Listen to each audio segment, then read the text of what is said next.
intaanan bilaabin ha moogaan inaydan ilaabin inaad sabskaraib dhahdaan sidoo kalena leegta saartaan. taxanuhu wuxuu ku bilaabanayaa ardayada la yidhaahdo liin oo la hadlaysay saaxiibteed yuusuf. liin waxay u sheegaysaa inay neceb tahay sheekooyinka noofalka ah iyo buugaagta majaajilada ah. yuusuf ayaa ugu jawaabtay in hooyadeed ay tahay qofka qortay noofalka uuna ku magacaabay jilaaga weyn ee sheekada magaca liin waana sababta ay liin mar kasta u necbay. kadib markii uu dhammaaday maalintii dugsiga waxaan aragnaa liin oo la socota saaxiibteed si kedis ah ayayna u gaabisaa socodka iyadoo isku dayaysa inay iska ilaaliso meel gaar ah. markii ay liin guriga tagto waxaan ogaanaa inay maanta tahay dhalashadeeda. waxay soo wacdaa saaxiibkeed wasaan si uu ula dabaaldego laakiin wuu ka raaligelinayaa isagoo leh wuxuu leeyahay duubis xayeysiis ah mana imaan karo. markaasay haddana wacdaa saaxiibteed yuusuf taasoo u sheegaysa inay buko oo aysan ku soo biiri karin dabaaldega. liin waxay ku dambaysaa inay keligeed dabaaldegto iyadoo dareemaysa murug iyo niyad jab. si kedis ah gurigeeda ayaa bilaaba inuu ruxmo dhulgariir dartiis. daqiiqado kadib wax walba way istaagaan. waxay aragtaa buuggii noofalka ahaa oo dhulka ku dhacay. markii ay soo qaado oo ay bilowdo akhrinta wiil qurux badan ayaa si lama filaan ah uga soo dhex baxaya buugga. liin way naxaysaa waxayna rabtaa inuu baxo. wiilku wuxuu weydiiyaa halka uu joogo. waxay ogaataa inuu dhab ahaantii ka yimid gudaha sheekada. waxay u sheegtaa in magaciisu yahay Tom Basaar isaguna sidoo kale wuxuu u muuqdaa inuu garanayo iyada. wuxuu weydiiyaa sida ay uga soo bixisay buugga. liin waxay u sharaxaysaa inay tahay gabar caadi ah hooyadeedna ay ku magacowday jilaaga sheekada magaceeda. maalintii xigtay liin waxay soo toostaa iyadoo u malaynaysa in wax walba ay riyo ahaayeen. waxay guriga ka raadisaa Tom laakiin ma helayso.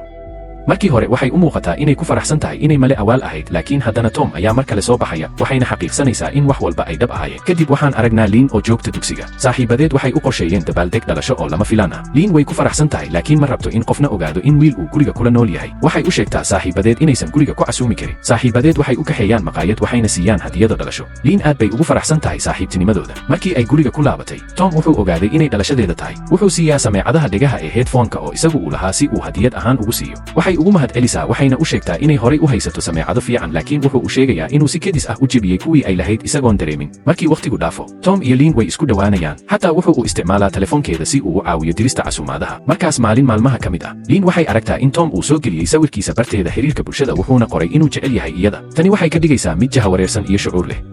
maalintii xigtay waxaan aragnaa liin oo ku laabanaysa dugsiga.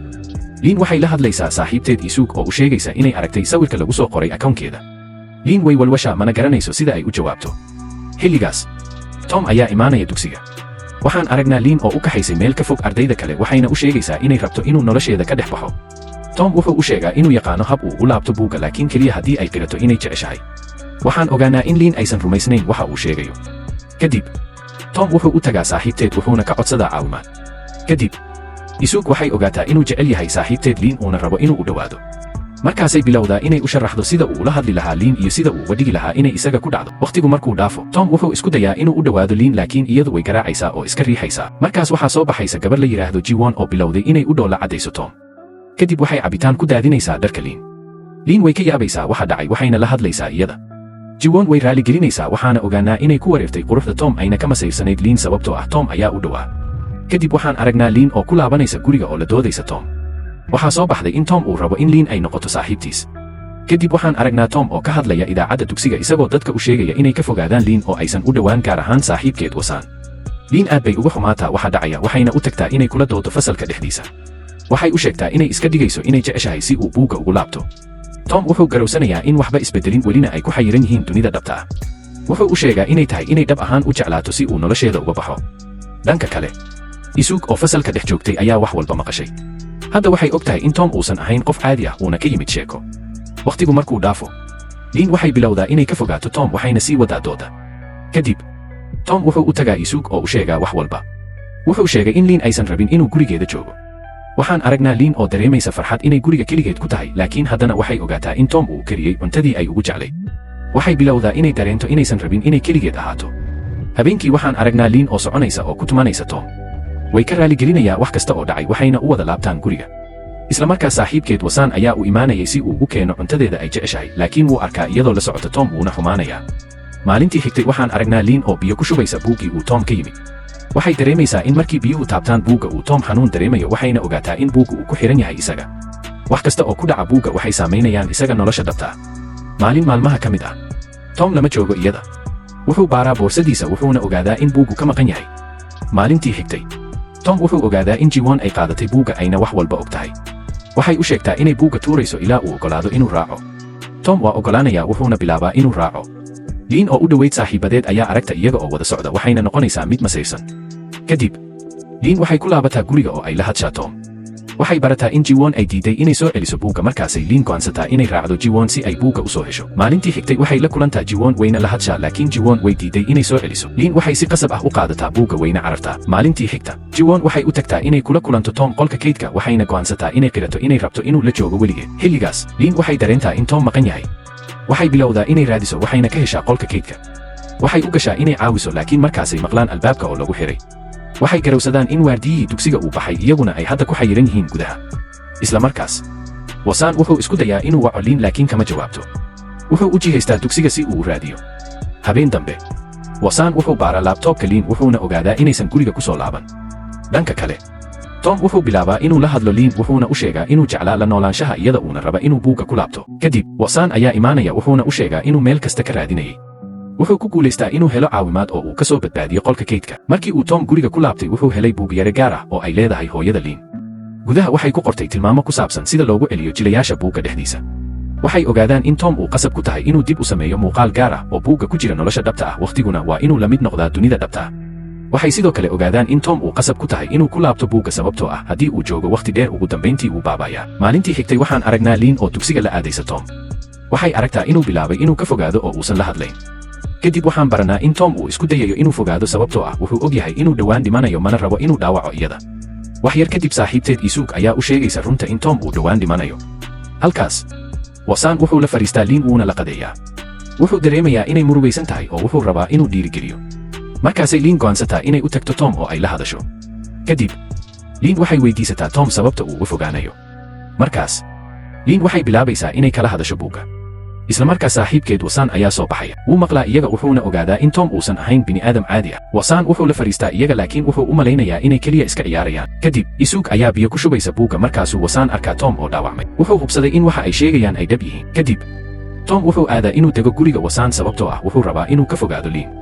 Maalintii xigtay, Lin waxay la hadlaysaa saaxiibteed Isuuk oo u sheegaysa inay u muuqato mid ka xun. Daqiiqada kadib, Isuuk waxay macsalaamaysaa Lin waxayna u sheegaysaa in Tom uu si qariib ah u dhaqmayay dhowaan. Xilligaas, Lin waxay xasuusataa buugyarihii ay hooyadeed qortay waxayna bilaabaysaa inay raadiso. Ugu dambayntii waxay heshaa buugyarihii oo ay akhrisaa. Waxay barataa in Tom uu yahay jile male awaal ah oo ku nool dunida dhabta. Maalintii xigtay, Lin waxay aada dugsiga waxayna isku daydaa inay la hadasho Tom laakiin waxay isku beddeshaa dood sababtoo ah isagu waxba uma sheegin. Kadib, Tom ayaa wax walba sharaxaya. Wuxuu sheegay inay ka fiicnayd inuu ka fogaado si aysan uga walwalin. Lin waxay u malaynaysaa inuu khaldanaa laakiin si kedis ah. Tom ayaa miir beelaya. Lin waxay u kaxaysaa kiliinikada dugsiga weyna la joogtaa. Waxay go'aansataa in marka uu ladnaado ay u ogolaan doonto inuu mar kale gurigeeda joogo oo ay ka caawiso inuu ku laabto buugga ka hor inta uusan dhiman. Tom waa soo toosaa wuxuuna raacaa iyada. Kadib, Lin waxaa soo wacaya Wasan kaasoo weydiiya inay la aado duubis filim. Maalintii xigtay, Lin waxay aadaysaa goobta filimka laga duubayo iyada iyo saaxiibadeed.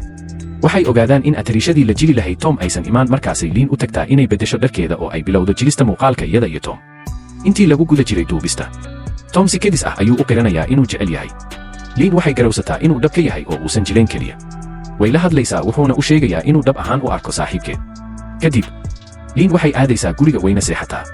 Riyadeeda waxay ku aragtaa in Tom uu ka baabay dunida dhabta ah. Way soo toostaa waxayna bilaabaysaa inay raadiso iyadoo dareemaysa cabsi. Markaas si kedis ah, Tom ayaa horteeda ka soo muuqanaya. Lin way ooyeysay laakiin markuu weydiiyo waxa jira waxay u sheegtaa inaysan waxba jirin.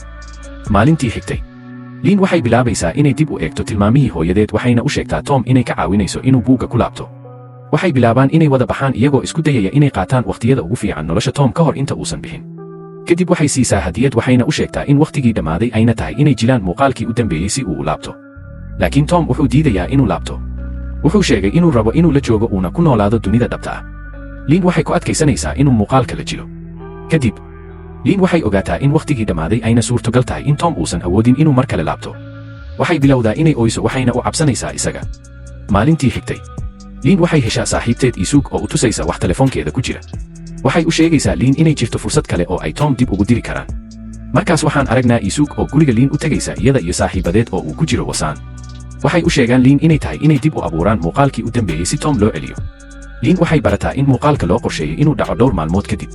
Waxay u sheegtaa inay tahay inay diyaar garoobaan sababtoo ah haddii aysan si sax ah u helin laga yaabo inuu weligii laaban. Maalintii xigtay, Lin waxay socod la aadaysaa Tom.